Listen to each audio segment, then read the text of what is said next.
Hello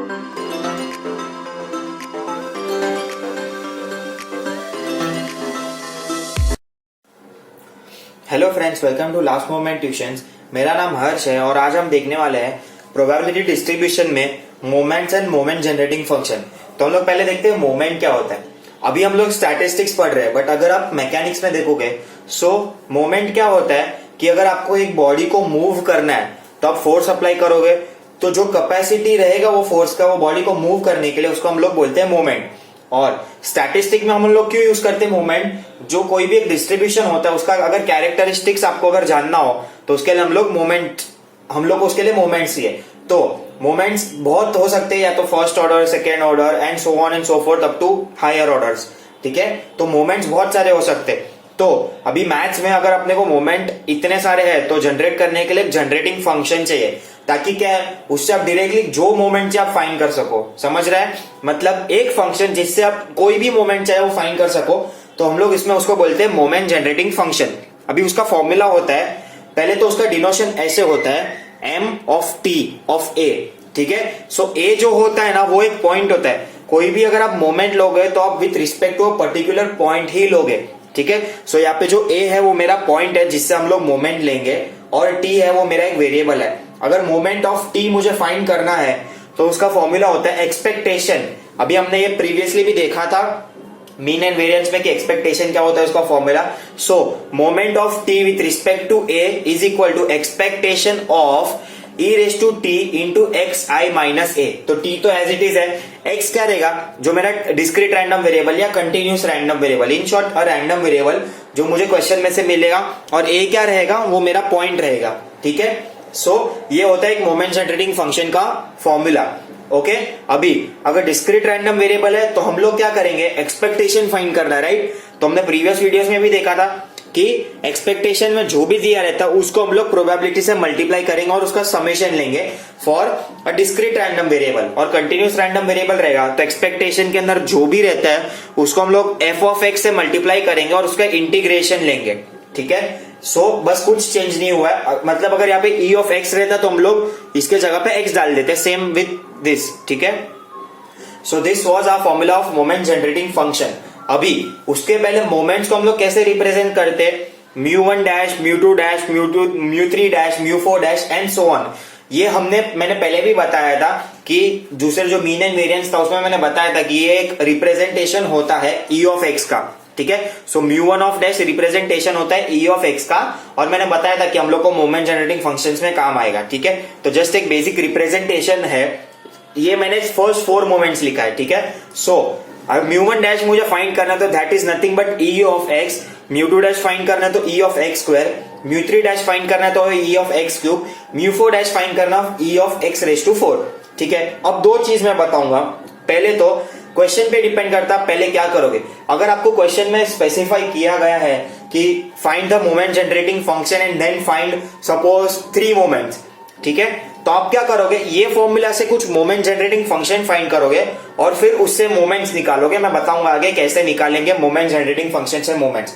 but अगर मुझे question में स्पेसिफाई नहीं किया गया है कि मोमेंट जनरेटिंग फंक्शन मुझे निकालना है, तो आप क्या कर सकते हो पता है, मोमेंट्स निकालने के लिए डायरेक्टली एक्सपेक्टेशन के फॉर्मूला से डायरेक्टली आंसर निकाल सकते हो। ठीक है, हम लोग इस पे भी डायरेक्ट वाले सम पे भी देखेंगे, बट इसके सेकंड पार्ट में जो रहेगा कंटिन्यूस रैंडम वेरिएबल वाला। ओके, सो आप डायरेक्टली भी एक्सपेक्टेशन से उसका आंसर निकाल सकते हो। तो ये दो चीज क्लैरिफाई हो जानी चाहिए। एक्सपेक्टेशन कब निकालोगे, जब आपके पास x के वैल्यूज है और प्रोबेबिलिटीज है। और अगर मुझे क्वेश्चन में बोला मोमेंट जनरेटिंग फंक्शन फाइंड करके मोमेंट्स निकालो, तो पहले ये निकालो फिर उससे ये निकाल लेंगे। ठीक है, अभी हम लोग डिस्कस करेंगे मोमेंट जनरेटिंग फंक्शन से मोमेंट्स कैसे निकालना है। अभी मेरा मोमेंट जनरेटिंग फंक्शन है, सपोज मुझे इन जनरल मैंने लिखा है कि सपोज मुझे आर्थ मोमेंट फाइंड करना है, तो आर्थ मोमेंट फाइंड करने के लिए जो मेरा मोमेंट जनरेटिंग फंक्शन है उसको मैं r टाइम्स डिफरेंशिएट करूंगा एंड देन जो भी मेरे को आंसर मिलेगा उसमें मैं t इक्वल टू 0 डाल दूंगा। ठीक है, ये अपना होता है बेसिक डिफरेंशिएशन करके मोमेंट्स निकालने का। ये दो मेथड्स है मोमेंट्स निकालने के। पहला मेथड क्या होता है कि जब आप ये जो इक्वेशंस है ना इसको एक्सपांड करोगे ना तो एक बाइनोमियल इक्वेशन मिलेगा, उसमें से आप डायरेक्टली मोमेंट्स निकाल सकते हो। बट बहुत सारे केसेस में ये मेथड है ना बहुत लॉन्ग लेंदी और इनकन्वीनियंट हो जाता है। इसके लिए एक इजी वाला मेथड है कि डायरेक्टली मोमेंट जनरेटिंग फंक्शन निकालो, एक्सपांड मत करो, सीधा डेरिवेटिव ले लो। अभी इसका एग्जांपल मैंने यहाँ पे दिया है कि सपोज मुझे फर्स्ट मोमेंट फाइंड करना है ना, तो मोमेंट जनरेटिंग फंक्शन को मैं बस एक बार डेरिवेट करूंगा विद रिस्पेक्ट टू टी, और फिर टी इक्वल टू 0 डाल दूंगा, उसके जो भी आंसर आए वो, ठीक है।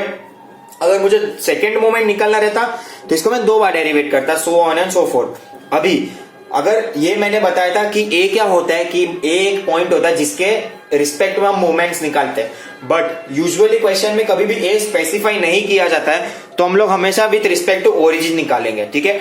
सो मोमेंट जनरेटिंग फंक्शन का फॉर्मूला चेंज होके ए के बदले 0 आ जाएगा, 0 या O, whatever you say, that is nothing but your origin, ठीक है। So M of O of T equal to, बस यहाँ पे जो ए था उसके बदले 0 आ गया तो वो हट गया, तो e raise to t of x हो जाएगा। This will be our expectation, okay.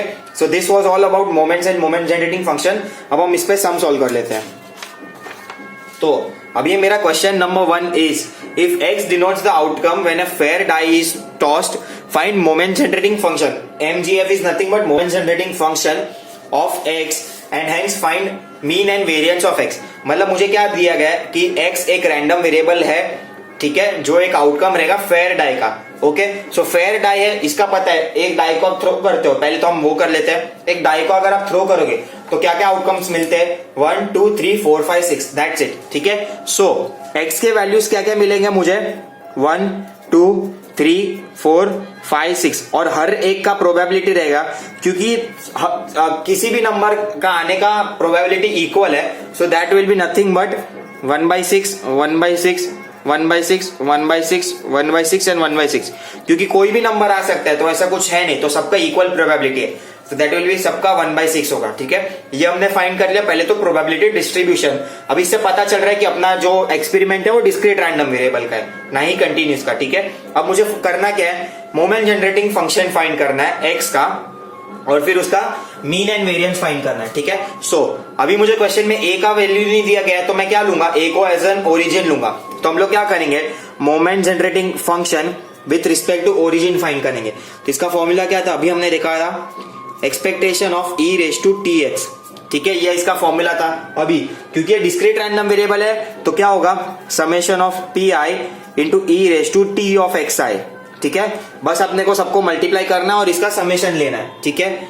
अभी क्या करेंगे, इसको अगर मैं फर्दर सॉल्व करूंगा तो पी आई के जगह पे मैं 1/6 डालूंगा, ठीक है। अभी पी आई सबके लिए सेम है ना, तो मैं इसको एज इन ब्रैकेट में ले लेता हूं, ओके। अभी हम लोग खाली ई के वैल्यू सब्स्टिट्यूट करेंगे, तो ई रेस टू एक्स का फर्स्ट वैल्यू क्या है 1, तो ई रेस टू टी रहेगा, सेकेंड, फिर ई एक्स का वैल्यू क्या है 2, तो ई रेस टू 2t हो जाएगा, फिर same e raise to 3t, e raise to 4t, e raise to 5t, और ये बन जाएगा ई रेस टू 6t, ठीक है। सो ये मेरा क्या हो गया, ये हो गया मेरा मोमेंट जनरेटिंग फंक्शन, ठीक है, ये मुझे मिल गया मेरा मोमेंट जनरेटिंग फंक्शन, ओके। अब मुझे क्या करना है, फाइंड करना है मीन एंड वेरिएंस क्या होता है, इसका मीन एंड वेरिएंस। तो जैसे हमने पहले भी अभी डिस्कस किया था कि मीन को हम लोग बोलते हैं ई ऑफ एक्स, और ई ऑफ एक्स को हम लोग μ1 डैश से भी रिप्रेजेंट करते थे। तो इन शॉर्ट ये जो मोमेंट जनरेटिंग फंक्शन है, अगर मैंने इसका फर्स्ट डेरिवेटिव लिया तो मुझे मिल जाएगा मीन, ठीक है, और सेकेंड डेरिवेटिव लूंगा तो मुझे मिल जाएगा ई ऑफ एक्स का स्क्वायर, और फिर वेरिएंस का फॉर्मूला अपने को पता है, e of x square minus e of x the whole square. चलो आगे देखते हैं। पहले मैं क्या करूंगा, इसको फर्स्ट टाइम डेरिवेट कर लूंगा, तो मुझे मिल जाएगा μ1 of dash which is nothing but e of x, और इसको हम लोग बोलते हैं मीन, ठीक है। सो अभी मुझे क्या करना है, ये फाइंड करना है, तो इसके लिए मैं क्या करूंगा, इसका डेरिवेटिव ले लूंगा। अभी ई ऑफ एक्स फाइंड करना है, तो आप डायरेक्टली इससे भी कर सकते हो, दोनों को एक दूसरे से मल्टीप्लाई करके भी, अपने को पता है ई ऑफ एक्स कैसे फाइंड करते हैं, x into P plus x into P, ऐसे ऐसे करके भी आप डायरेक्टली निकाल सकते हो। बट क्योंकि मेरे पास मोमेंट जनरेटिंग फंक्शन है, तो मैं डायरेक्टली मोमेंट जनरेटिंग फंक्शन का डेरिवेटिव लूंगा एक टाइम, और जो भी मुझे आंसर मिला उसमें मैं t इक्वल टू 0 डाल दूंगा, ठीक है। दोनों मेथड मैंने आपको बता दिया, आपको जैसा कन्वीनियंट लगता है वैसा कर सकते हो। अभी इसको मुझे डेरिवेटिव लेना है, तो 1/6 बाहर रहेगा। अब मैं डायरेक्ट डेरिवेटिव ले लेता हूं, ई रेस टू टी का डेरिवेटिव होगा e raise to t, e raise to 2t का डेरिवेटिव होगा 2 into e raise to 2t, ठीक है, क्योंकि 2 आगे आ जाता है, सेम हो जाता है 3 into e raise to 3t plus 4 into e raise to 4t plus 5 into e raise to 5t plus 6 into e raise to 6t, ठीक है। ये हो गया मेरा डिफरेंशिएशन। अब मुझे क्या करना है, इसमें t इक्वल टू 0 डालना है। तो जैसे ही मैंने t इक्वल टू 0 डाला, तो ई रेस टू के जो भी टर्म्स है 0 हो जाएंगे और ई रेस टू 0 हमेशा होता है 1, तो 1/6 बच गया। फिर यहाँ पे क्या बच जाएगा 1 + 2 + 3 + 4 + 5 + 6, ठीक है, इतना बच जाएगा। अभी सबको ऐड करते हैं, 3 + 2 5 + 1 6 6 + 4 10 10 + 11 21, ये हो गया मेरा 21/6। इसको फर्दर हम लोग 3 से सॉल्व कर सकते हैं, 3 7s और 3 2s। ओके, सो मुझे मीन मिल गया, मेरा मीन क्या था 7/2। सो हमने अभी इसका मीन निकाल दिया, तो mean equal to μ1 equal to 7/2। अब मुझे क्या निकालना है, वेरिएंस। वेरिएंस के पहले मुझे e of x the whole square निकालना पड़ेगा, तो same μ2 equal to e of x square निकालना है। Again e of x square आप डायरेक्टली ये दोनों से निकाल सकते हो, बट क्योंकि मेरे पास मोमेंट जनरेटिंग फंक्शन है तो मैं उसका डबल डेरिवेटिव ले सकता हूं। अभी एक चीज ऐसे है कि या तो मैं इसका डबल डेरिवेटिव लूं, या तो मैंने एक डेरिवेटिव इसका निकाला है ना, तो मैं इसका और एक डेरिवेटिव ले लूंगा। क्लियर हो रहा है? जो कि ये मेरा फर्स्ट डेरिवेटिव है, मैंने मीन में निकाला है, इसका ही मैं डेरिवेटिव ले लूंगा तो मुझे मिल जाएगा e ऑफ x स्क्वायर, ठीक है। सो अब मैं इसका डेरिवेटिव नहीं, इसका डेरिवेटिव लूंगा, तो 1/6 हो गया। e रेस टू टी का derivative e raise to t रहेगा, फिर ये e रेस टू 2t का डेरिवेटिव हो जाएगा 2 × e raise to 2t, but एक 2 पहले से ही है तो हो जाएगा 4 e raise to 2t। Same 3 अगर आप बाहर लोगे, e रेस टू 3t का derivative 3 × e raise to 3t, तो 3 × 3 9 हो जाएगा, ठीक है। तो हम एज इट इज आगे बढ़ेंगे, फिर ये हो जाएगा 16 e रेस टू 4t, ये हो जाएगा 25 e रेस टू 5t, और ये हो जाएगा 36 e रेस टू 60। ओके, ये हो गया। अभी अपने को करना क्या है, t को 0 डालना है सब में, तो सेम होएगा, सब में 0 डालोगे तो ये खाली कोएफिशिएंट्स बचेंगे, +16 +25 +36, ठीक है। इसको जब आप ऐड करोगे तो आपको मिलेगा 91/6। ओके, सो ये हो गया मेरा μ2 का डैश।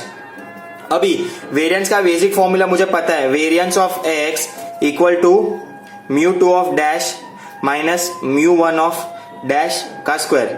अभी मैंने इसको ऐसे लिखा, याद है हम ऐसे लिखते थे, मैं दोनों तरीके बता देता हूं, e of x square minus e of x का होल स्क्वायर, ठीक है। It's nothing but the same, क्योंकि e ऑफ x स्क्वायर ये होता है और e ऑफ x ये होता है। सो फाइनली हम लोग वैल्यू सब्स्टिट्यूट करेंगे, ये हो जाएगा 91/6, और ये μ1 डैश मेरा मुझे कहाँ मिला था 7/2 का square, so this will B 49/4। जब आप इसको सॉल्व करोगे तो आपको मिल जाएगा 35/12, ठीक है। सो मेरा वेरिएंस हो जाएगा 35/12, और मुझे मीन यहाँ पे मिल गया, ये मेरा वेरिएंस हो गया, ये मेरा मीन हो गया, ठीक है। बहुत इजी सम्स है, खाली बस आपको मोमेंट जनरेटिंग फंक्शन का फॉर्मूला याद रखना है, और as in moment generating function निकाला। फर्स्ट मोमेंट को हम लोग मीन बोलते हैं, उसके लिए फर्स्ट डेरिवेटिव, सेकेंड मोमेंट के लिए हम लोग इसका एक और डेरिवेटिव ले लिया, और फिर वेरिएंस का फॉर्मूला तो अपने को पता है। अब इस पे हम लोग और एक सम देखेंगे ताकि और अच्छे से समझेगा।